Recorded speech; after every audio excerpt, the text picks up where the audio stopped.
semuanya, Assalamualaikum warahmatullahi wabarakatuh. Oke, ini merupakan kali pertama video aku di YouTube. Dan udah tahu dong pastinya kali ini aku akan membahas apa. Yang pastinya itu sesuai dengan titel dan deskripsi box yang ada di bawah. So, buat kalian jangan di skip dan tonton sampai habis ya. Kita akan membincang-bincang mengenai program studi sastra Indonesia itu secara lebih mendalam. Check this out. Halo semuanya, nama aku Riza Syaibani Anissa dan saat ini aku mahasiswa tahun 2018 sedang duduk di bangku semester 4 Prodi Sastra Indonesia Universitas Negeri Medan, Fakultas Bahasa dan Seni. Cek season our video guys, harus tonton sampai habis, jangan sampai di skip ya. Oke, kita masuk kepada pertanyaan yang pertama. Jadi teman-teman dan semuanya kita yang ada di sana dan di sini, Prodi Sastra Indonesia itu ialah merupakan bentuk dari suatu penelitian, pendidikan, serta pengabdian terhadap masyarakat, terkhususnya di bidang bahasa Indonesia, baik bagi masyarakatnya dan juga pada mahasiswa-mahasiswinya. Jadi guys, di Prodi Sastra Indonesia ini, mahasiswanya nggak dituntut hanya belajar bahasa Indonesia, melainkan aspek-aspek yang terkandung di dalam kebudayaan-kebudayaan yang ada di Indonesia, khususnya dalam segi bahasa, itu dipelajari oleh mahasiswa-mahasiswi Sastra Indonesia.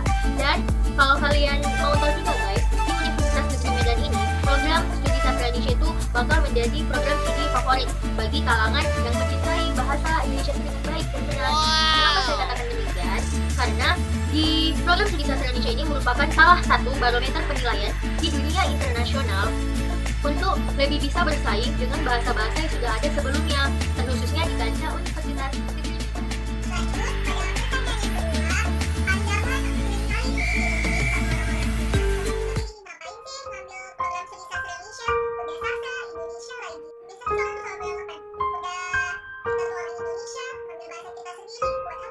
Sebenarnya itu semua salah. Gini, saya luruskan ya. Nggak gitu juga. Di dalam program studi sastra Indonesia itu, kita dituntut untuk sebagai mahasiswa yang harus mampu bisa berbahasa Indonesia dengan baik dan benar. Mulai dari struktur, sejarahnya, serta linguistiknya, mahasiswa program studi sastra Indonesia itu membahas mengenai segala kajian yang terkandung di dalamnya. Jadi nggak hanya muluk-muluk tentang bahasa Indonesia itu sendiri, akan tetapi lebih luas lagi cakupan bidangnya. Dan di program studi sastra Indonesia itu ada namanya filologi. Nah, di filologi itu kita akan membahas mengenai segala cerita sejarah dan kebudayaan bahasa yang terkandung di dalam naskah kuno. Jadi di filologi itu kita bakal menemukan Jawa-Jawa background, dan itu menggunakan bahasa Melayu, dan tulisan yang digunakan itu seperti bahasa Arab Melayu. Dan kalian dan kita semua tuh harus mengetahui pasti gitu apa yang terkandung di dalam filologinya itu. Dan itu merupakan suatu kesulitan tersendiri yang saya alami dan juga rekan-rekan yang ada di luar sana dalam memahami naskah filologi itu, teman-teman. Karena di program studi sastra Indonesia itu sebenarnya ada spesialnya loh. Yang spesialnya itu begini. Kalau misalnya program studi sastra Indonesia itu nggak banyak tugasnya. Jadi kita sebagai mahasiswa itu kan dituntut untuk lebih banyak pengalaman berorganisasinya. Jadi selain kita mendapatkan mata kuliah pembelajaran program studi sastra Indonesia, kita juga bisa membagi skill kita di luar non akademik untuk mengasah lagi, dan kita bakal berguna bagi kehidupan kelak kita di prospek kerja yang bakal kita nanti dapetin. Dan kita jadi menjadikan diri yang lebih berkualitas dong pastinya. Masuk kita kepada pertanyaan yang keempat. Misalnya baca novel itu sih sering ya, cuman kalau di dalam program studi sastra Indonesia itu sih bacaan-baca novel yang harus bacakan itu diwajibkan baca nggak hanya perkembangan yang saat ini seperti Dilan gitu misalnya. Nah di sini kalau misalnya baca novel itu sesuai dengan perkembangan zaman kan per periode. Nah mahasiswa sastra Indonesia itu harus mengklasifikasikan gitu mana periode novel yang seharusnya bisa dikaji dan nantinya pasti baik untuk masa depan dan masa yang akan datang. Karena masa yang dahulu, masa saat ini, hingga masa nanti atau masa ya bisa dibilang masa kita nanti. Nah itu bakal dikupas tuntas mengenai novel-novel atau karya sastra yang ada di dalamnya. Kalau novel yang aku suka itu sih sebenarnya banyak, cuman yang masih membekas ya sampai sekarang yang pernah aku baca itu novel Tenggelamnya Kapal Van der Wijk. Nah di situ tidak hanya bahasanya saja yang disajikan dengan baik, melainkan di dalam pemaparan yang disajikan oleh si penulis novel itu sangat menyentuh dan terbayang-bayang sampai di hati saya gitu kan. Lalu di dalam novel Tenggelamnya Kapal Van der Wijk itu tidak hanya tulisannya beserta isinya, melainkan penulisnya itu juga salah satu tokoh utama favorit saya di bidang karya sastra. Makanya saya menggemari akan hal itu. Ada di dalam karya sastra itu bidang kajiannya kan ilmu linguistik tuh, ada semantik dan juga sintaksis. Nah, pada kedua mata kuliah ini di bidang ilmu linguistik, nantinya kita di akhir kuliah bakal akan ada mengkaji sebuah karya puisi dan juga lagu, dan itu pasti karena puisi itu juga merupakan salah satu bentuk karya sastra nih, dan lagu juga merupakan salah satu bentuk syair, dan syair itu adalah salah satu bentuk dari bagian bidang puisi. Nah, kedua puisi dan juga lagu itu sangat berkaitan tentunya dengan karya sastra. Makanya puisi dan lagu juga tidak jauh-jauh berbeda kaitannya dengan karya sastra, khusus pada bidang program studi sastra Indonesia. Dan masuk kita kepada pertanyaan yang ketujuh. Nah, di pertanyaan ketujuh ini ya dibilang mata kuliah ya. Mata kuliah yang sedikit sulit menurut saya, akan tetapi juga menjadi kewajiban bagi saya untuk mempelajarinya sebagai mahasiswi prodi sastra Indonesia. Nah, di sini menurut saya mata kuliah yang sangat sulit gitu ya untuk dipelajari pada kesempatan saat ini tuh ilmu linguistik. Karena selain di bidang sastra itu, di bidang mahasiswa prodi sastra Indonesia itu kan ada 3 ilmu kajian nih. Ada ilmu sastra, ada ilmu linguisnya, dan ada ilmu secara filologinya atau sejarah kebudayaan yang ada di dalam bahasa Indonesia itu sendiri. Nah, di bagian ketiga itu yang menurut saya sangat sulit itu adalah ilmu linguis. Karena contohnya saja ilmu filsafat bahasa. Nah, filsafat itu didasarkan atas pemikiran-pemikiran yang logis. Nah, apabila kita tidak menyesuaikannya dengan yang benar, maka kita juga akan salah jalan terhadap penilaian yang bakal kita ambil. Kalau yang paling mudah itu sih nggak ada ya, cuma menurut saya suka dengan mata kuliah ini sehingga saya mampu mengeksplorasikan diri saya terhadap mata kuliah tersebut. Nah, mata kuliah itu ialah genre dalam sastra. Di dalam genre sastra itu kan banyak dalamnya, puisi, drama, fiksi, non-fiksi, dan segala macamnya itu. Banyak lagi genre-genre yang ada di dalam karya sastra. Nah, di prodi sastra Indonesia ini teman-teman, aku tuh suka di genre sastra mata kuliahnya karena itu selain kita mengasah kemampuan kita dalam berkarya, kemudian kita untuk selalu membuat kemampuan agar lebih baik. Nah, disinilah fungsi kita sebagai mahasiswa prodi sastra Indonesia untuk bisa lebih mendalami lagi apa itu ilmu sastra secara yang benar.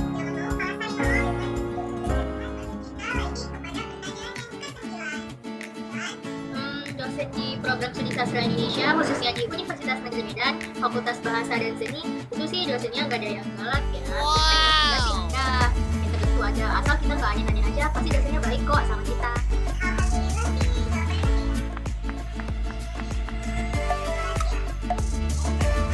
Nah, teman-teman, kalau sama dosen itu sih masih dalam batas taraf yang wajar ya sebagai mahasiswanya, nggak niku-niku.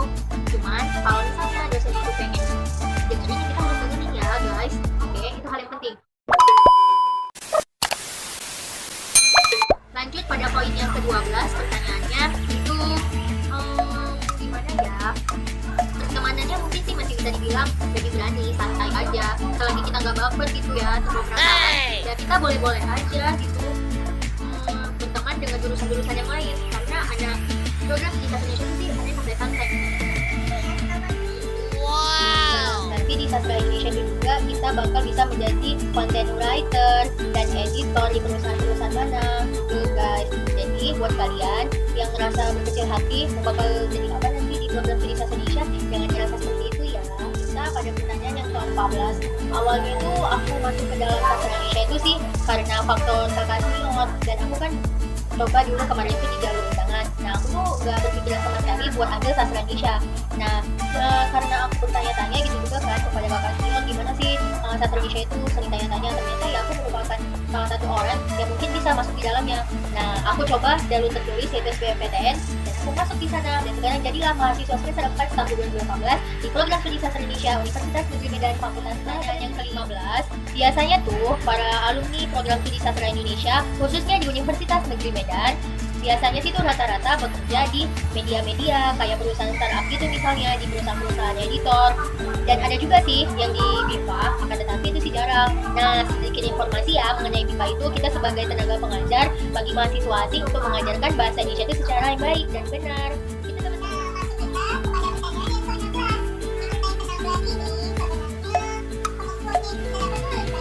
kalau misalnya di program studi sastra Indonesia itu nggak melulu tentang pelajaran yang sulit-sulit, melainkan kita bisa dituntut di luar mata kuliah kita sebelum masuk kelas, di luar kelas kita lebih banyak membahas mengenai landasan-landasan organisasi. Kemampuan yang kita dapat tidak hanya didasarkan atas yang teoritis, melainkan juga praktikal. Selain dari ilmu yang kita dapat dari dosen, bisa juga kita terapkan. Nah, khususnya di program studi sastra Indonesia ini, selain kita dituntut sudah peka terhadap pembahasaan yang baik dan benar, makanya kita tuh cocok banget buat bekerja di perusahaan-perusahaan editor yang peka terhadap bahasa dan sastra Indonesia-nya, guys. Nah, di sini juga khusus di program studi sastra Indonesia, kita juga bakal bisa mengkaji lebih dalam lagi ketiga bidang ilmu sastranya itu. Kita nggak hanya fokus kepada tujuan ilmu sastranya, melainkan kita juga fokus bisa ke bidang ilmu linguistiknya, ilmu kebahasaan. Nah, di bidang ilmu kebahasaan itu atau linguistik, banyak lagi pembahasan yang harus kita kupas secara tuntas di program sarjana sastra 1 untuk mendapatkan mahasiswa, untuk mendapatkan gelar sarjana sastra mahasiswa program studi sastra. Buat kalian, bagi teman-teman kalian yang ingin memasuki program studi sastra Indonesia cuman bingung dengan alasan-alasan yang apa, jadi hiraukan saja dulu omongan-omongan orang, tapi yakini dari diri kalian sendiri bahwasannya tuh kalian tuh memiliki minat bakat menulis dan membaca. Apalagi kalian tuh suka dengan sejarah kebudayaan Indonesia terkhusus dalam bidang bahasanya. Nah, kalian bisa menggali kemampuan kalian lebih dalam lagi khususnya di program studi sastra Indonesia ini. Nah, jadi buat kalian yang ingin masuk ya masuk aja, gak ada masalahnya gitu kan. Jadi, dan juga saya berpesan kepada kita semua, faktor pendukung kita bisa sukses atau enggaknya di masa yang akan mendatang itu tidak datang dari jurusan atau program studi yang kita ambil, melainkan itu diasah melalui dari kemampuan individunya. Apabila kita tidak mampu berproses menurut kalian, makanya kita juga bisa jadi mengembangkan bakat dan minat kita di bidang prospek kerja ke depannya. Ya, sekian video dari aku mengenai bincang-bincang mengenai program studi sastra Indonesia di Universitas Negeri Medan, Fakultas Bahasa dan Seni. Buat kalian semua, jangan lupa like, comment, share, dan subscribe this video. Dan kalian mau aku buatin video apa nantinya? See you guys, selamat jumpa lagi. Assalamualaikum warahmatullahi wabarakatuh. Dah.